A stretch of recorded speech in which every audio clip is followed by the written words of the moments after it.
Olha lá, pessoal entrando. Está falando hoje com o apóstolo Emerson sobre a família, o ministério em casa. Sejam bem-vindos vocês que estão entrando.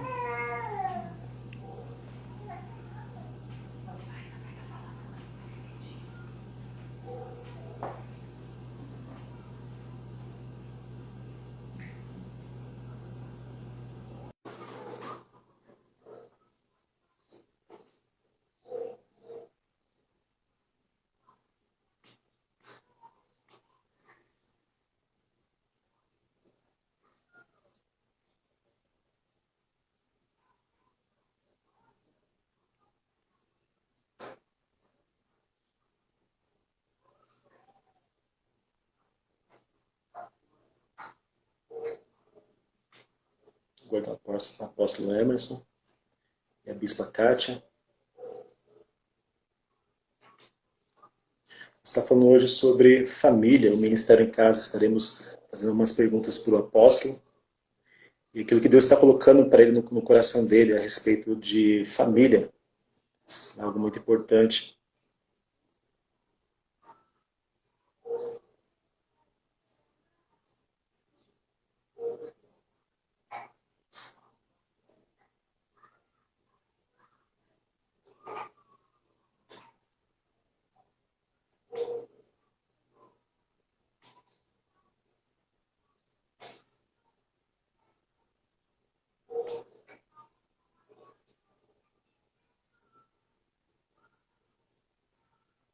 Só aguardar o apóstolo entrar, apóstolo Emerson e bispa Kátia.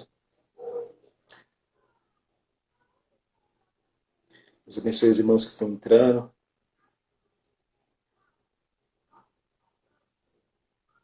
Vamos estar falando hoje sobre família, o ministério em casa.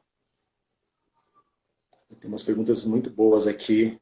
Acredito que é algo do momento mesmo. Como você lida com seu esposo, com sua esposa. Perguntas mais a fundo, né, como um homem de Deus, como uma mulher de Deus.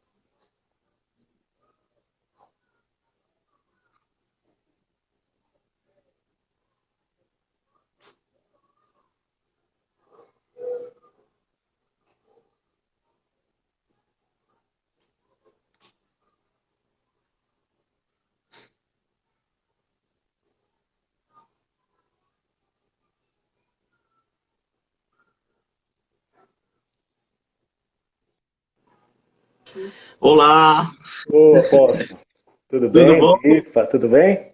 Paz, tudo Bem, bom, pastor? Ah, chegamos um pouquinho bom. atrasado, 2 minutinhos. Imagina, que isso. Tudo bem, gente. Que bom ter vocês aqui, viu? Que Deus abençoe. Amém. Alegria nossa de estar aí com você, viu, pastor Amém. Bruno, uma referência, um grande amigo Ah, que nosso, já de bênção. muitos anos, né? Glória a Deus. Amém. Glória a É Deus. um prazer estar participando aí com você, viu, desse tempo aí. Eu creio que nós Amém. vamos aprender juntos. Amém. É isso mesmo, apóstolo. É muito bom ter vocês aqui com a gente, viu? E eu creio que assim, sabe, assim, são assim, perguntas que está fluindo hoje em dia, né? E faltam muitas respostas, mas assim, resposta de Deus, né? E eu creio que Entendi. Deus tem uma assim, porção na vida de vocês, né? Referente a isso também, né? Também, né? Tem muitas outras coisas, muitos segredos que o Pai conta, né? E bom que vocês estão, né? Estão aqui com a gente. Eu vou orar, tá Alegria. bom? Amém. Amém. Amém. Senhor, meu Deus, meu Pai, obrigado por esse dia, obrigado por esse momento, Senhor, que o Senhor possa conduzir, Senhor, a nossa conversa, Senhor, Deus amado. Senhor, que o Senhor possa tocar nas nossas vidas, Senhor, transformando, Senhor. Senhor Senhor, muda, Jesus. Senhor, a nossa história, Senhor, Deus amado. Nós cremos, Senhor, Deus amado, que existe revelação na Tua palavra, Senhor. Deus amado, para a nossa casa, Senhor, para a nossa família, Deus amado. Que o Senhor possa abençoar, Senhor, esses apóstolos, Pai amado, para que eles possam, Senhor, ó Deus amado, nos ensinar, Senhor. Estamos aqui para ouvir aquilo que o Senhor tem para nós, Senhor. No nome do Em Teu Jesus. Filho amado Jesus Cristo. Amém, Senhor. Amém? Amém. Glória a Deus. Amém. Glória a Deus. Então, apóstolos, nós vamos falar sobre família, o ministério em casa. Né? Eu vou começar com a primeira pergunta, tá bom? Tá joia. Como aplicar o evangelho em nossa casa? Como aplicar o evangelho em nossa casa? Eu creio que é da forma prática, pastor. Tudo que você aprende na Bíblia, você tem que pegar aquela teoria e executar na prática na sua casa. Jesus mesmo falou para sermos as suas testemunhas, né? E para você ser como que eu posso dizer? Para você executar o evangelho, nada melhor do que você ser a própria testemunha do próprio evangelho que está constituído dentro de você. Então, eu sempre vejo assim, principalmente nós que somos pastores, que cuidamos, né, de uma igreja, infelizmente, muitos não têm essa sensibilidade e são uma coisa dentro da igreja e na sua casa não são exatamente aquilo que pregam, né? E aí acarreta algo muito sério para a família, principalmente para os filhos. Uma pergunta muito boa. A gente tem um trabalho social nas ruas e o que a gente mais vê nas ruas é o quê? Filho de pastor desviado e até no mundo das drogas, como é que fala? Numa questão totalmente fora do parâmetro família. Por quê? Porque eu tenho absoluta convicção e certeza que eles não tiveram uma boa estrutura, eles não tiveram a prática dentro dos seus lares. Então, não tem assim, um parâmetro, não tem como é que eu posso dizer, uma referência do que é o Evangelho, porque o Evangelho não é teórico, o Evangelho é prático.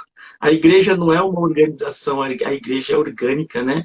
E se nós somos conhecedores da palavra de Deus, nós temos que ter o Evangelho dentro de nós para que ele se transforme numa prática na nossa vida. Então, essa é o meu posicionamento para você exercer o Evangelho dentro do seu lar. Você simplesmente tem que praticá-lo dentro do seu lar. Tudo aquilo que está na Bíblia. A Bíblia não é um livro de história. A Bíblia é um manual de vida para que ele possa ser empregado nas nossas vidas e, consequentemente, colocado em prática para a nossa família, dentro da nossa casa. Amém, Isso aí. Apóstolo, fala-se um pouco sobre a sua igreja, como começou, onde vocês estão. Legal. Nós somos da comunidade cristã, Comunhão e Adoração a Deus. Nós estamos situados no bairro da Penha, né? Já há 12 anos, né? E o mais interessante de tudo isso, que a igreja tem uma conotação muito forte de família, porque ela começou dentro da casa dos meus pais. Então, é até legal, foi bacana essa pergunta. Né? O assunto foi legal, porque a igreja, né, ela não tinha a igreja física, né, ao qual nós pertencíamos, ela não tem nada a ver com o que aconteceu, né, com a origem da comunhão e adoração. Todas as sextas-feiras, pastor Bruno, a gente se reunia na casa do meu pai, né? Então ia o meu sogro, a minha sogra, minha cunhada, os meus irmãos, os meus avós, né? E os meus pais. E a gente tinha um tempo de adoração, por isso que é comunhão e adoração. Um tempo de comunhão em família, onde a gente partilhava a palavra entre nós, e a gente adorava, a gente gosta de música, e a gente tocava violão, também, né? E você também gosta. Bastante. E a igreja começou dessa forma, então eu via que aquilo foi um exemplo para as nossas vidas. Então, hoje até o nome, né, Comunhão e Adoração, tem a ver com a origem de como ela começou. Então, eram reuniões em família, e aquilo a gente tomou como exemplo, né? Sim. E a nossa igreja tem muita característica, pastor, como é que eu posso dizer, de família, né? Nesse tempo, eu sei que você conhece a gente, sempre está lá conosco. Nesse tempo de comunhão e adoração, nesses 10, 12 anos, nós fizemos já quase 100 casamentos lá dentro. Então, assim, é uma coisa muito, muito família. Então, a origem da igreja foi dentro de uma casa, né? Diante do Evangelho, com a nossa família. E aí ela se expandiu, hoje ela virou a comunhão e adoração. Então, então é o exemplo, né?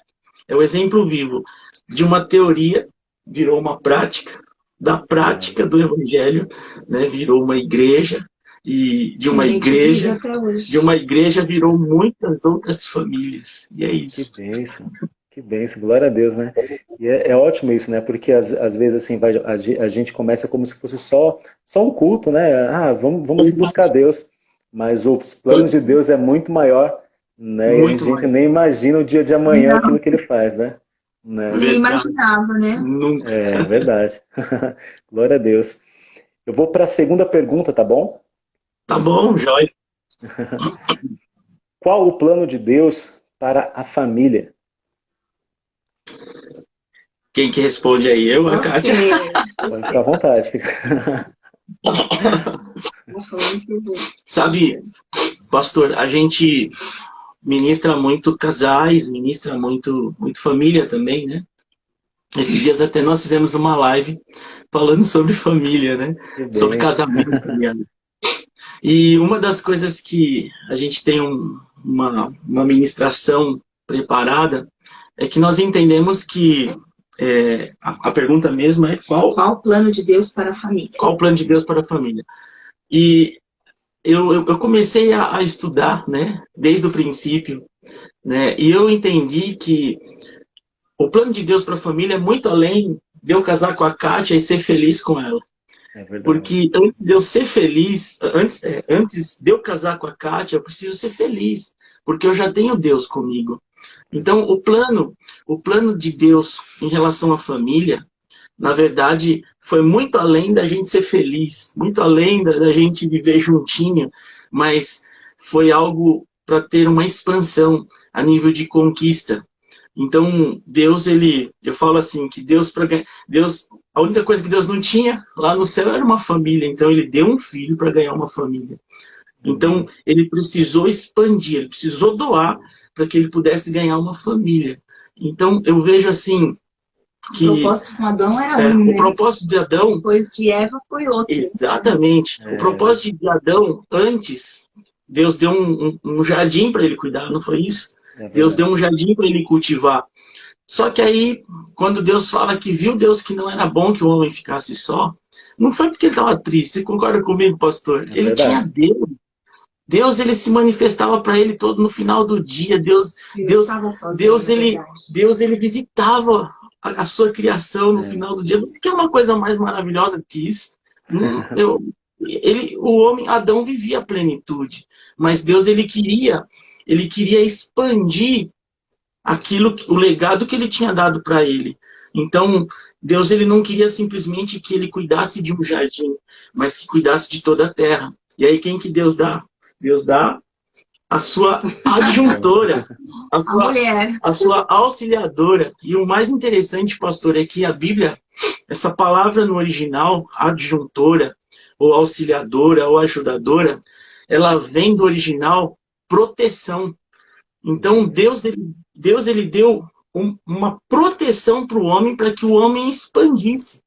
Aí você vê até uma coisa que eu sempre falo, né, para os casais, tem muitos casais na igreja, né? As pessoas falam assim, poxa, a mulher é frágil, né? Tem até essa frase no mundo, né, que fala que a mulher é sexo frágil. É coisa nenhuma, gente. A mulher não é gente. A mulher é forte. A mulher é mulher. Olha só. Então, diante dessa teoria que aí lá em Gênesis 2:28 fala, né, que passamos uma adjuntora, uma auxiliadora para o homem, né? Então, se tem a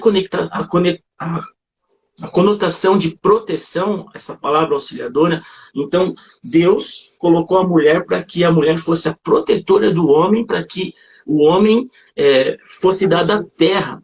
E aí tem até aquela questão, pastor, da tentação de Eva, né? Sim. Você concorda comigo que se o inimigo, aonde que ele ia procurar? Ele não ia procurar o homem, porque existia uma protetora. Então a protetora ia frustrar os planos de Lúcifer, do diabo. Então ele foi nela, e através de uma conversa muito grande, né? Claro que nem você. Uma conversa grande, ele conseguiu, né? Ele conseguiu converter, convencer, né? a mente, o coração de Eva. Por quê? Porque ele sabia que se ele chegasse no homem, Eva ia frustrar os planos dele. Então, todas as vezes que se estabelece um casamento nessa terra, a principal característica desse casamento é para que esse casamento venha conquistar, ou seja, expandir o reino.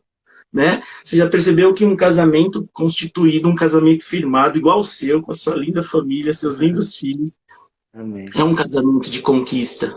É um casamento que vai sempre expandir. Vem os filhos, vem o legado, vem as novas gerações e o reino vai se expandindo. É isso que eu falo muito, né, pastor? Não, imagina, mas é bom. E assim, só para complementar, pastor, com a criação, né, da mulher, eu acredito que já deixa claro também o plano de Deus a respeito da família, né? Porque o homem sozinho não poderia frutificar ali, né? Não poderia gerar sozinho, né? Então, o plano de Deus sempre foi no coletivo. E aí, se só existisse Adão, como que ele ia, né? Gerar filhos?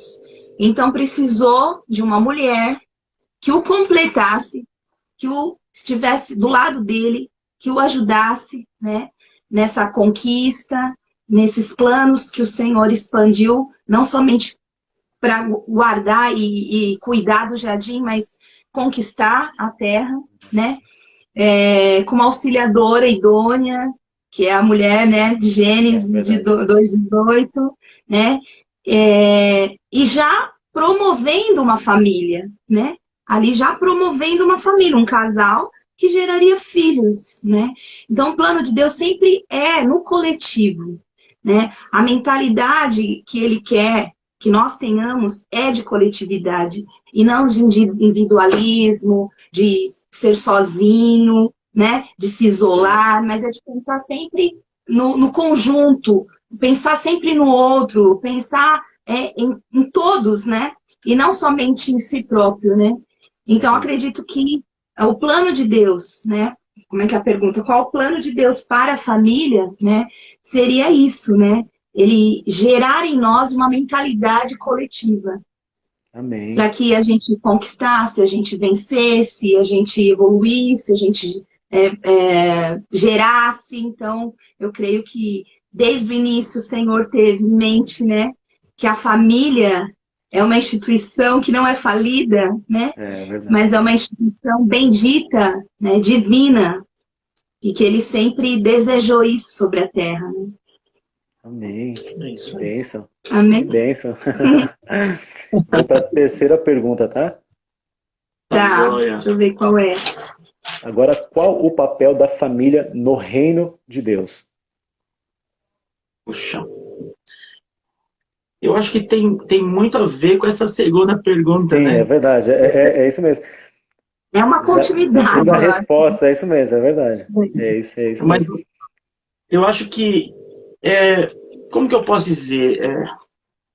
Eu acho que é construir uma mentalidade mesmo coletiva, mostrar, né?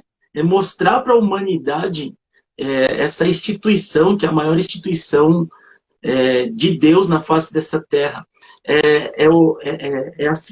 Como é que eu posso dizer? É a sociedade entender, é as pessoas entenderem que não se faz nada sozinho, que não se faz nada no âmbito individual, né? Então eu falo que assim, é formar a mentalidade de Cristo, porque Cristo ele pensa coletivamente, né? É verdade. Tem até um versículo, né, de Filipenses que fala: tudo posso naquele que me fortalece. E uma vez eu estava lendo no original esse versículo. Na verdade, esse versículo, o original dele é assim, ó: tudo podemos naquele que nos fortalece. Então, a família, na verdade, ela é uma reestrutura. Como que eu posso dizer? Ela é o exemplo de como nós devemos agir em sociedade, né? Na questão até mesmo na questão da humanidade, né? Eu não consigo fazer nada se eu não tiver uma pessoa do meu lado, né? E a família, ela tem esse exemplo de, quando a gente pensa em família, a gente pensa no que? A gente nunca vai pensar no individual, a gente sempre vai pensar no coletivo. E o reino de Deus é coletivo. O reino de Deus, para que ele venha se expandir, a gente tem que estar unido, né? Com o bom e com o suave é que os irmãos vivam em união. E essa unidade, ela tem que começar da família, porque a família é a origem de tudo. Essa é a verdade, pastor Bruno. A família é a origem de tudo. Tudo que você pensar na face dessa terra, né? Você, na verdade, não vai encontrar numa igreja, você vai encontrar dentro da sua casa, na família, na origem. E uma família, ela não consegue se movimentar individualmente. Uma família que o marido pensa sozinho, a esposa pensa sozinho, os filhos de um lado, os filhos do outro, não é uma família, é uma coisa irreal, né? E quando se pensa coletivamente, é tão bom, principalmente nessa pandemia, né? Nem falamos sobre isso ainda. Na minha casa sempre foi assim, né? Quando a gente vai, por exemplo, a gente hoje jantou mais cedo para poder participar da live, né? E a gente tem as nossas também. A gente faz questão, pastor, de sentar todo mundo junto, sabe? De nós comermos coletivamente, juntos, sabe? Né? Família sentarmos à mesa juntos. A família é pequena. Nos relacionarmos, né? Em família. A família é 3, são 3 pessoas. E um cachorrinho. Né? Mas eu acredito, assim, pastor, que o papel da família no reino de Deus, né? Como a gente gera filhos, né? É sempre uma continuidade das nossas vidas, né? Daquilo que nós estamos vivendo hoje no reino de Deus, a gente está passando e transmitindo para os nossos filhos, né? E depois eles serem emancipados, né? E liberados, né? Para viverem realmente o plano de Deus, né? No reino de Deus, né? Ser liberados para viver os destinos deles aqui no reino de Deus, né? Então, assim, eu acredito que há sempre uma continuidade. A família é isso, a família não termina, né? Mesmo que morra alguns, sempre estão nascendo outros novos, né? E sempre há uma continuidade, uma constância, para que não exista fim mesmo. Para que o reino de Deus realmente possa crescer e ser expandido. Né? E eu creio que os nossos filhos, os seus filhos vão dar essa continuidade àquilo que a gente tem feito, né? Aquilo que a gente tem buscado, aquilo que a gente tem acreditado, né? Tem clamado, tem ministrado, tem pedido ao Senhor, né? Eles presenciam a nossa vivência e eu creio que eles serão a nossa continuidade, né? E o destino deles, né, no reino de Deus, será muito maior do que o nosso que estamos vivendo aqui, eu acredito, né? Amém, é isso mesmo. Amém. É isso mesmo, amém. Bom, agora uma pergunta para a Bispa Kátia. Opa! Ai, ai, ai. Capricha, pastor. Pode deixar. Como é ser esposa de um homem de Deus? Olha, pastor, eu vou falar assim, ser uma esposa, né, dentro dos padrões de Deus, né, já não é fácil. Verdade. Porque o Senhor instituiu algo sobre a mulher, né, como a gente falou lá em Gênesis 2:18, né, que ele formou a mulher, né, para ser uma auxiliadora idônea. E muitas vezes é difícil, né, para nossa estrutura humana de mulher, né, alcançar esses níveis, né, de auxiliadora, adjuntora, né, conselheira, amiga, estar sempre junto. Então, já para uma mulher, sem ser alguém que é casado com um pastor, com alguém que tem um ministério, com um homem de Deus, a busca de ser também uma mulher de Deus é constante, né? Porque a gente tem que caminhar junto, né, pastor? Não adianta ele ter um ministério e eu ficar para trás. Porque eu acredito que parte do ministério dele, eu faço parte, né? Tem a minha influência como esposa, tem a minha participação como esposa, como intercessora, como ajudadora, como companheira, né? Aquela que apoia, aquela que valoriza, aquela que sempre está motivando, que está intercedendo, que está orando. Então, assim, é uma sociedade, né? É muito difícil o homem, no caso, né, de vocês, pastores que ministram e que dirigem uma igreja, estarem sozinhos, né? Quando não há uma esposa que os ajude, que os impulsione a continuar, né? Então, não é nada fácil, pastor, não é, né? Porque muitas vezes a gente tem as nossas carências, a gente tem as nossas limitações, a gente tem as nossas próprias vontades e a gente tem sempre que estar lutando contra isso, né? Contra o nosso próprio eu e pedindo para que o Senhor nos ajude, né? Nos ensine, nos molde para ser a mulher, né? A mulher ajudadora, a mulher que realmente possa auxiliar, né, nesse ministério do qual o Senhor entregou nas mãos dele. E entender também, né, reconhecer, entender o chamado, né, o propósito de Deus para a vida dele. Não é fácil. Porque, por exemplo, nós casamos e nós não éramos pastores, né? Então, foi mais difícil ainda, porque quando eu conheci, ele não era pastor. Eu nunca imaginava ser. Nós éramos adoradores, a gente sempre já fazia parte do Ministério de Louvor, nós cantávamos, tocávamos, mas a gente nunca imaginou o que Deus tinha preparado para nós, né? Então, realmente, foi um susto grande, foi uma transformação enorme. Foi uma mudança de vida, assim, radical. E que eu tive que me adaptar. Eu tive que aceitar.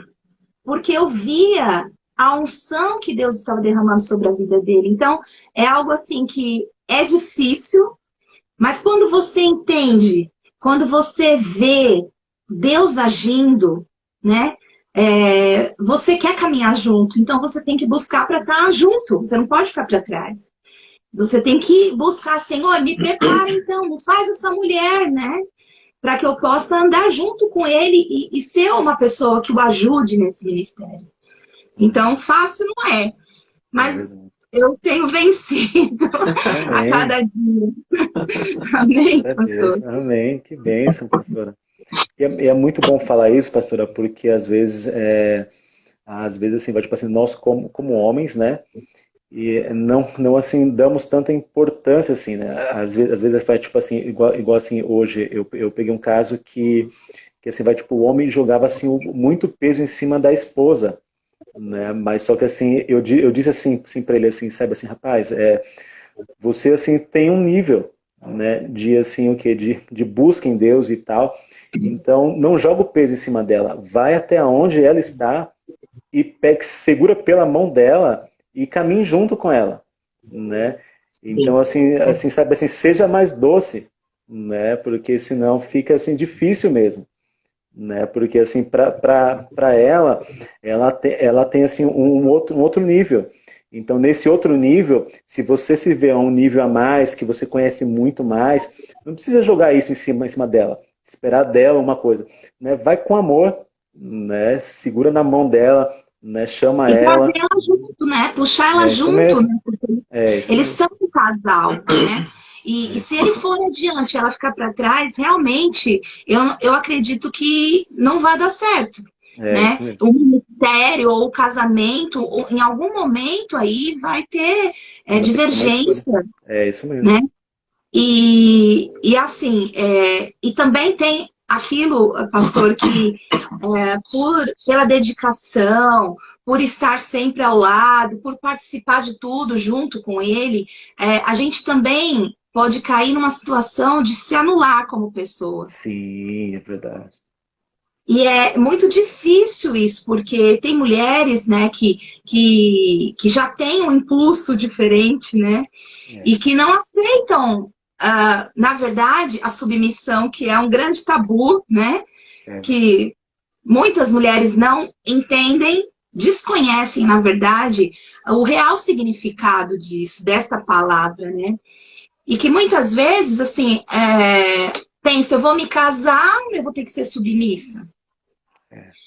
E essa palavra dá uma conotação ruim, né? Porque todas pensam que eu vou ser anulada, eu vou ser inferior, né? Eu não vou ter mais voz, eu não vou poder trabalhar, e não é nada disso. Verdade. Antes mesmo de uma mulher ser submissa ao seu marido, ela tem que primeiro se submeter à vontade de Deus.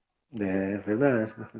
Não é? Se sujeitar à vontade de Deus. Então, eu acho que para mim, assim, enquanto esposa, é um processo mesmo de se sujeitar à vontade de Deus. Né? Porque aí fica muito mais fácil me submeter, né, ao meu marido. Quando Deus fala com a gente, né, olha, você tem que mudar nisso. É o orgulho, é a soberba, é a altivez. Alguma coisa tem que ser quebrada aí em você, né? E a gente aceitar aquilo como algo vindo de Deus, com amor, e querer mudança na nossa vida, né? E submissão, na verdade, a palavra, eu quero colocar aqui, porque eu sei que tem muitas mulheres ouvindo aí, né? E vão agora desmistificar isso. Porque para mim é uma coisa muito tranquila, porque eu entendo isso, né? E vivo isso com maior tranquilidade, amor, alegria, de me submeter ao meu marido, mas primeiro eu entendi essa submissão a Deus, né?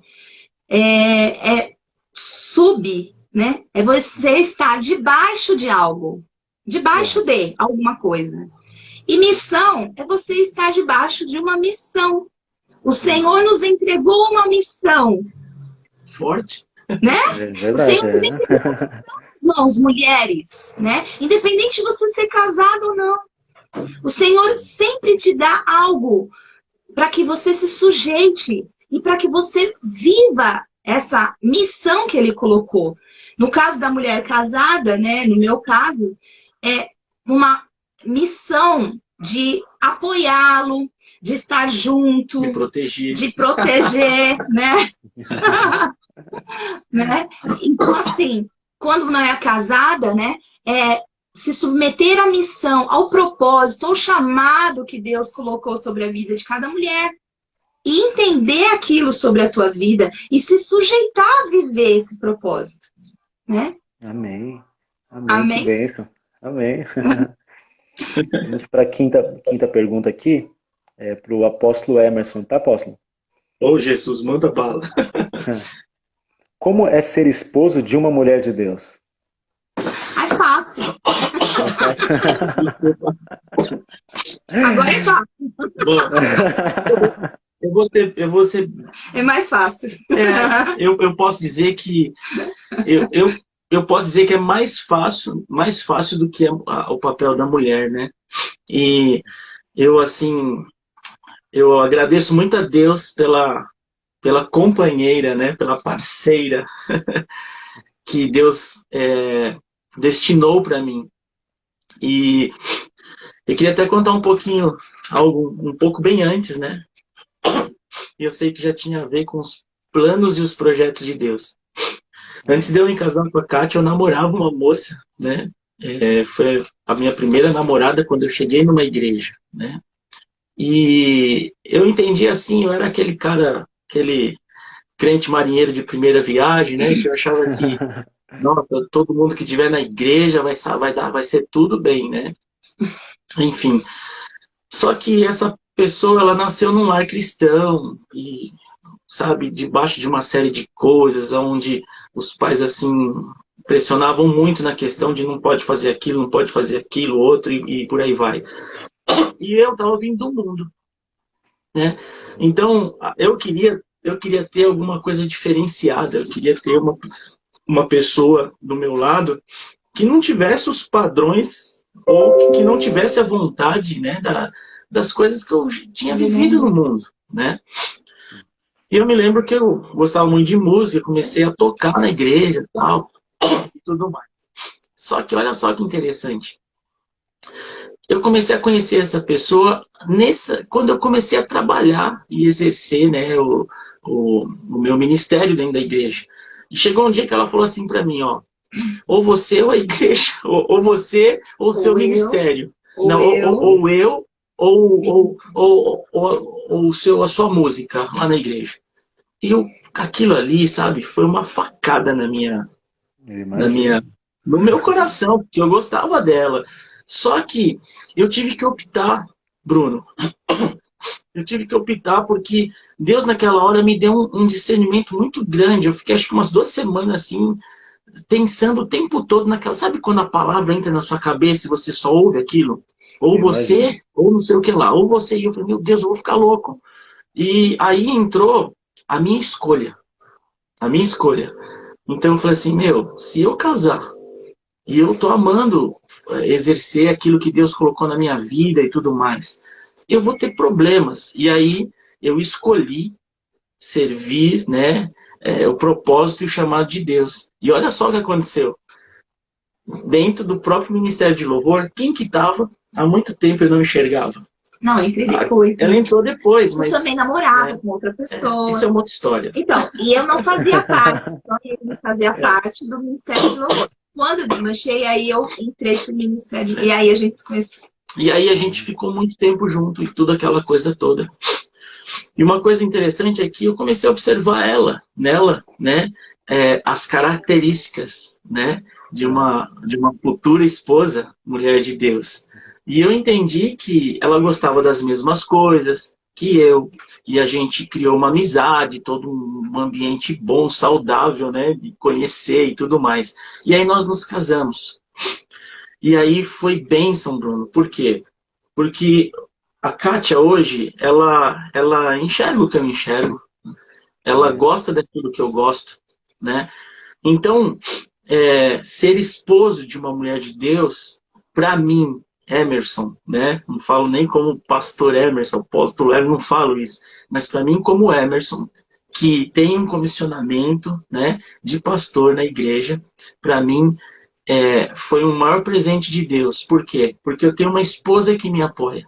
Eu tenho uma esposa que ela é o meu alicerce, ela é a minha base. Eu falo que 50% do meu ministério é ela. Então, hoje, se eu estou sem ela, eu estou manco, entendeu? Então, para mim é muito fácil isso, porque eu tenho ela como a edificadora do meu lar, né? E o que é uma edificadora? É a pessoa que traz estrutura, né? Porque muitas casas hoje, elas estão, como é que se diz? Elas estão sem alicerce, ou seja, sem a base. E a Bíblia é muito específica nisso. A única pessoa que edifica, do que é uma edificação? É um alicerce, é uma coluna, não é isso? É uma coluna. A Cátia é como se fosse a coluna da casa. Então, para mim é fácil, eu tenho uma estrutura. Então, de repente, eu chego num dia que não é legal da igreja, né? Porque a gente tem os altos e baixos, né? Somos humanos. E, de repente, poxa, saiu lá uma família e a gente ouviu, você é pastor, você sabe disso. Poxa, o fulano saiu, nem deu tchau. O outro tá falando mal da gente, não sei o que lá. E eu cheguei em casa, eu tenho a minha estrutura.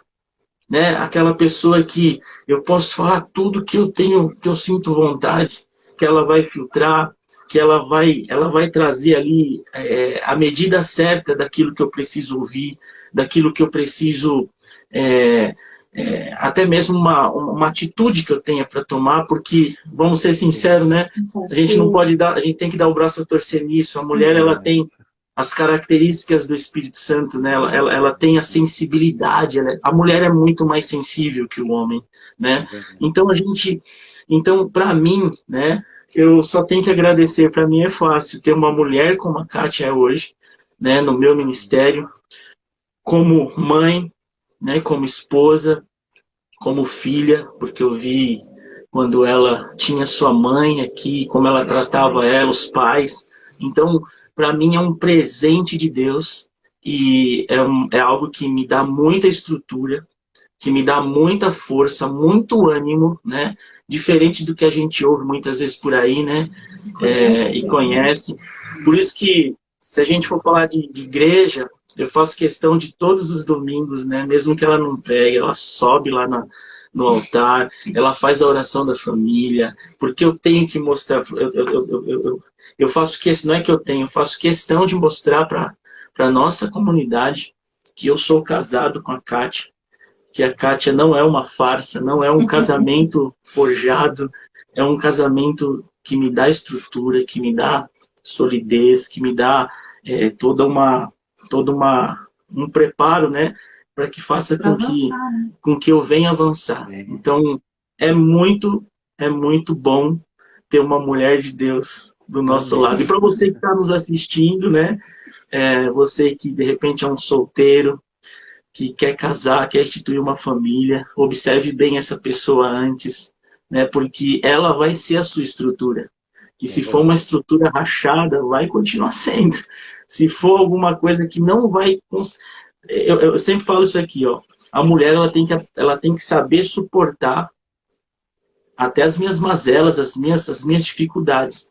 Então, eu converso com muitos jovens, eu falo assim, quando você começar a namorar com alguém, essa pessoa vai ter que te suportar, porque se ela não conseguir te suportar, você vai ter problemas no seu casamento. E a Kátia, ela me suporta, graças a Deus. E ele me suporta. Isso aí. Bênção.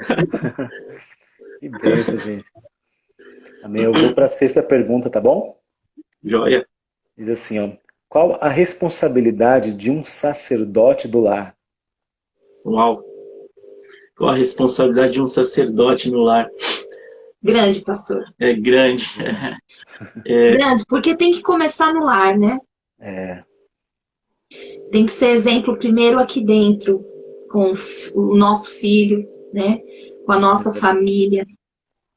Não adianta nada ele ser um pastor, um apóstolo, um ministro, e ele exercer o sacerdócio fora.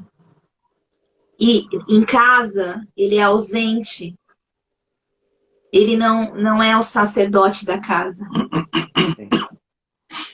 Então, é de extrema importância exercer primeiramente o sacerdócio dentro do lar, da casa, com a família. Porque aí você exercer lá fora é algo que você já tem o hábito, o costume, algo que você já pratica com a sua família, com seus íntimos. É mais fácil desenvolver, exercer esse papel. É isso aí. Eu falo sempre assim, né, que a Kátia, né, até usando a última pergunta, a Kátia é edificadora, né? A edificação, ela é como se fosse uma coluna, não é isso? Sim. Edificadora, edificação, a sustentação, o alicerce. Então é a coluna. E eu falo que o sacerdote na casa é o telhado, é aquele que traz a cobertura da casa. Então eu falo o seguinte, que um completa o outro. Não adianta ter uma casa sem coluna, porque o teto cai. Não adianta nada ter uma casa só coluna, sem a cobertura. A casa vai ficar desprotegida. Então, tem que ter um casamento. Não adianta, eu falo assim, que é muito difícil você exercer o seu sacerdócio dentro do seu lar, se você não tiver uma edificadora. Você vai fazer trabalho dobrado. Agora, quando você tem um casamento de verdade, né? A gente pode colocar. Aí você tem a edificação, que é a coluna, e aí você tem o sacerdócio, que te dá cobertura. Então, é um casamento muito... Como que eu posso dizer? É um casamento, é uma alinhação. Então, toda casa que tem um sacerdócio, ela tem que ter uma edificação. Toda casa que tem uma edificação, ela tem que ter um sacerdócio. Porque a casa fica totalmente protegida e segura. Coluna e cobertura. Então, e o papel do sacerdócio é o quê? Exatamente trazer... o sacerdócio, eu falo que é o porto seguro. Eu tenho que ser aquele... É como se fosse nos dias antigos, né? O papel do sacerdote. Ele levava o povo, né, ao arrependimento, ele levava o povo à presença de Deus. Eu preciso levar a minha família à presença de Deus. Esse é o verdadeiro sacerdócio. Mas não é somente, pastor, com a minha espiritualidade. É muito além do que a espiritualidade, porque a espiritualidade ela já está pronta. A Kátia tem a espiritualidade dela com Deus, só que é a espiritualidade individual. Eu tenho também a minha espiritualidade com Deus.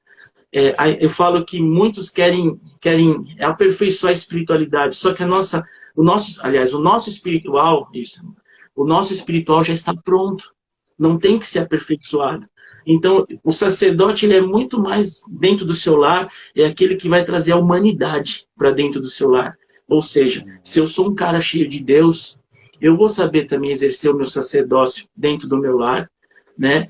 Eu não preciso pedir para minha esposa nada forçado, porque ela vai saber que eu sou uma pessoa sincera, que eu amo meu lar, eu amo a minha casa, eu vou dar proteção na questão de manter tudo que for preciso.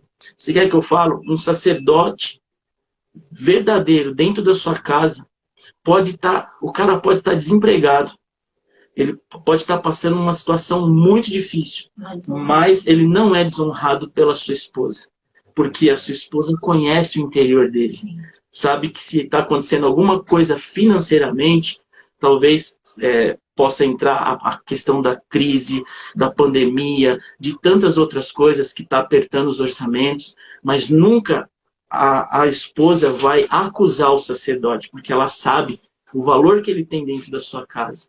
Então, eu falo que hoje, nos dias de hoje, exercer o sacerdote é muito mais você trazer a sua parte humana para dentro da sua casa, que é o quê? Você ser um bom pai, você ser um bom marido, sabe? Não importa se você ganha R$500 ou R$50.000, mas você saber e eles entenderem que você está sempre fazendo o melhor para sua casa. Ou seja, com tudo isso, eu não preciso nunca, pastor, chegar para o meu filho no dia de culto e vão, Mateus, você tem que ir, eu não quero ir hoje, pai. Não, eu não preciso, porque ele me segue. Eu não preciso fazer nada imposto, né? Então, assim, o sacerdote, ele traz assim uma dinâmica dentro da sua casa, sabe? Já é natural. Que é uma coisa natural, que você vai exercer o seu sacerdote, que nem Zacarias, né? Zacarias era o sacerdote, né, do Novo Testamento, né? E ele entrava dentro, Lucas fala, né, que ele entrava lá no templo para acender o incensário, né? E aí o que acontecia? Quando ele acendia o incensário, né, subia o incenso até o trono do Pai. E é isso que a gente tem que fazer. Eu não preciso pôr um terno, né? Claro que a gente faz tempo que eu acho que eu nunca ponho. Eu não preciso estar com uma Bíblia na mão para mim exercer o meu sacerdócio, mas as minhas atitudes. Acho que a primeira pergunta que eu respondi é as minhas atitudes. Eu acender um incensário coletivamente, né? Acender um incensário é quando você senta todo mundo lá na mesa da sua casa para almoçar todo mundo. Acender um incensário é quando todo mundo senta no lugar e todo mundo se relaciona, conversa um com o outro e brinca, e que nem agora nesse tempo aí de política, a gente senta, a gente pode brigar entre nós. O Mateus está fazendo faculdade, então ele tem uma lógica, aquela coisa toda, e aí eu falo uma coisa, como é que falo? Eu cutuco ele para saber qual que é o posicionamento, e isso é muito gostoso. Acender um incensário é quando a gente decide todo mundo junto uma coisa. Poxa, agora nós vamos fazer isso, vai todo mundo fazer. Então, isso é exercer o sacerdócio. É você ter a sua família, né, no bom sentido dessa palavra, nas suas mãos. Né? Você levar eles, conduzir eles, né, à presença do Senhor. É muita coisa, dá para fazer uma pregação. Se deixar, para mais. Amém. Que bênção.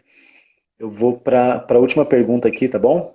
Que diz assim, ó, qual a palavra de conselho para deixar as famílias dessa geração? Palavra de conselho. Eu posso dizer que eu tenho uma palavra. Ainda mais essa geração, né, aqui.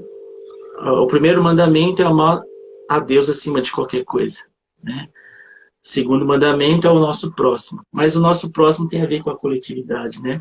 Mas eu falo assim, primeiro é a nossa família. tirando, né, o mandamento, né, esses primeiros 2 mandamentos, é colocar a família no próximo patamar. como algo mais precioso, como algo mais importante que Deus instituiu, né? Sabe o que acontece, pastor? Que muitos desvalorizam a família. Os pais, os avós, os princípios, os fundamentos, né?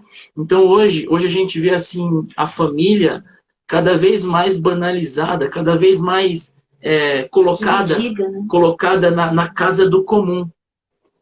Você já percebeu que uma coisa quando vira comum, ela não tem mais valor? Já percebeu isso?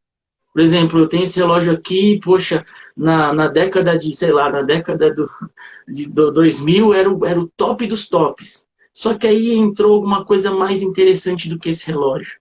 Então esse relógio aqui não é mais importante para mim, ele se tornou algo comum, porque todo mundo tem, perdeu o valor, né? E aí quando você tira uma coisa e coloca no comum, é porque você substituiu por outra.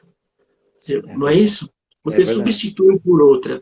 Então, o grande erro é você colocar a sua família na casa do comum. Comum não tem valor. O simples tem. As coisas simples são muito valorosas.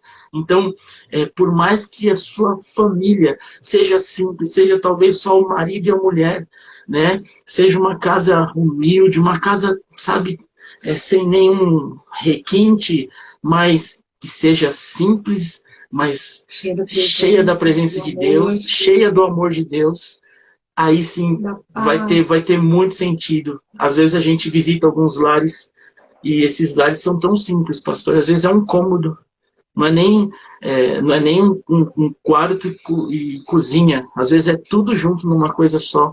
E a gente sente tanta presença de Deus, porque ali existe amor. Ali não existe o comum, existe a simplicidade. E a simplicidade é muito mais rico do que as coisas ricas sem a presença de Deus. Então, o que eu posso dizer para essa geração é não entrar na onda do que a mídia, do que o mundo está pregando. Que hoje família hoje para muitos é o quê? Casou, se não deu certo é que nem um carro. Ah, não gostei, vou trocar de modelo. E não é nada disso. A família é algo eterno, é algo que é para o resto das nossas vidas e é uma instituição que foi feita por Deus. E então, resumindo tudo isso, nunca coloque a sua família na casa do comum. Coloque, mesmo que seja, não precisa nem ser especial, mas a minha família é simples, mas ela é muito importante para mim.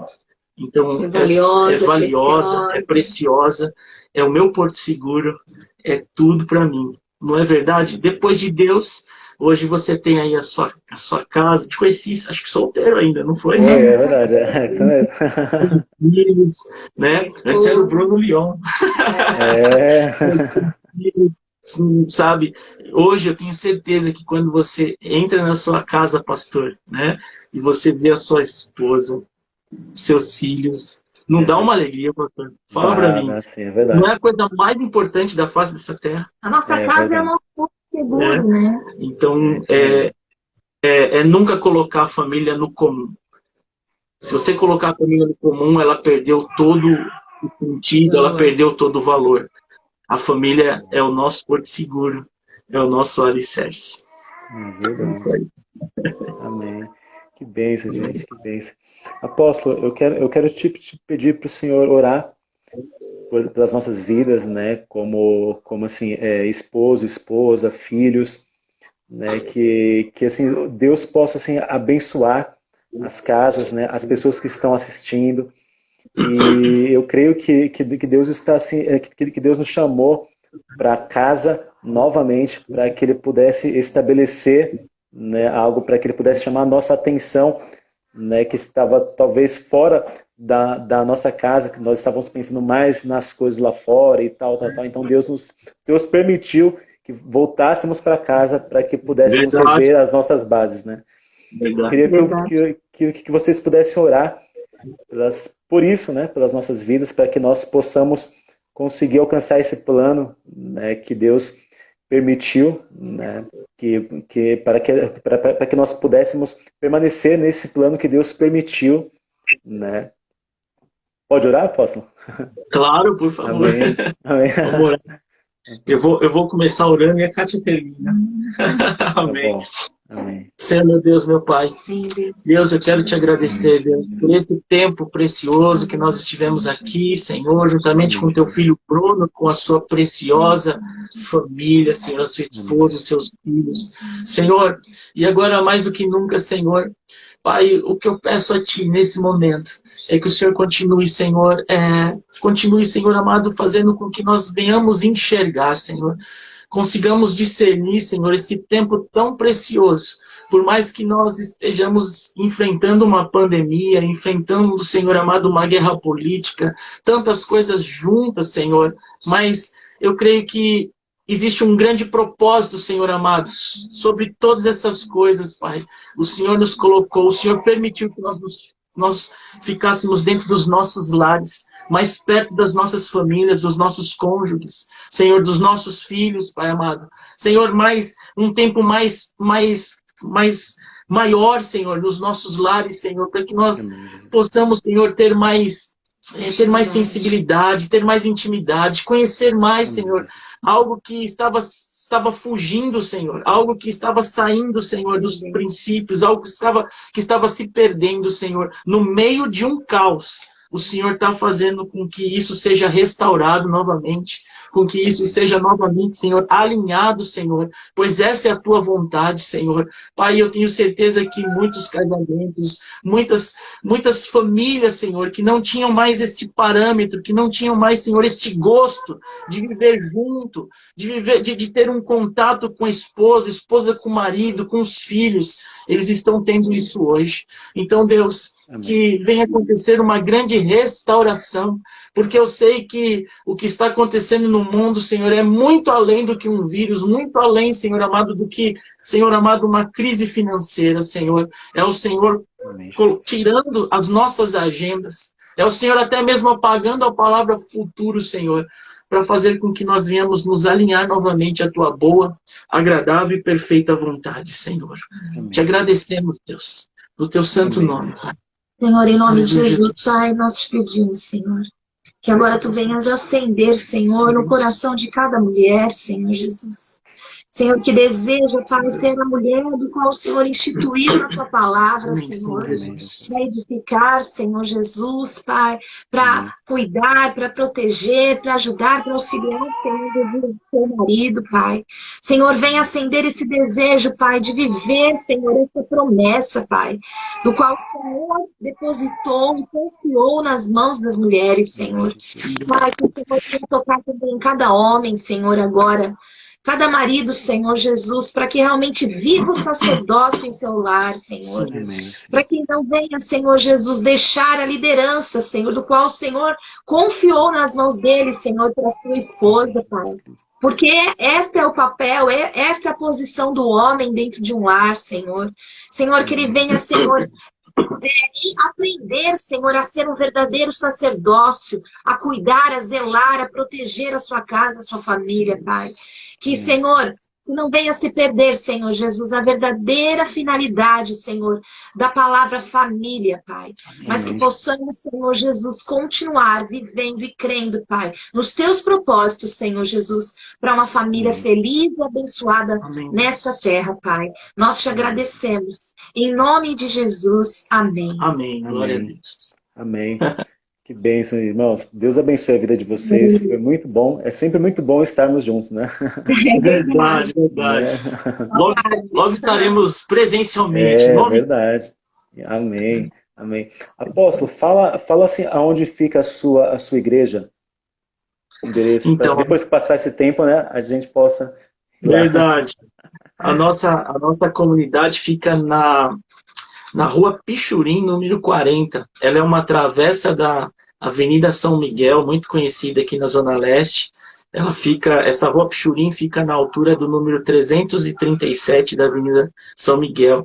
Fica praticamente é uma travessa também da Amador Bueno da Veiga, né, que é uma avenida muito conhecida da Penha. E é isso aí, vocês serão muito bem-vindos. Rua Pichurim, número 40. Amém. Falta 5 segundos aqui. Deus abençoe, irmãos. Deus abençoe.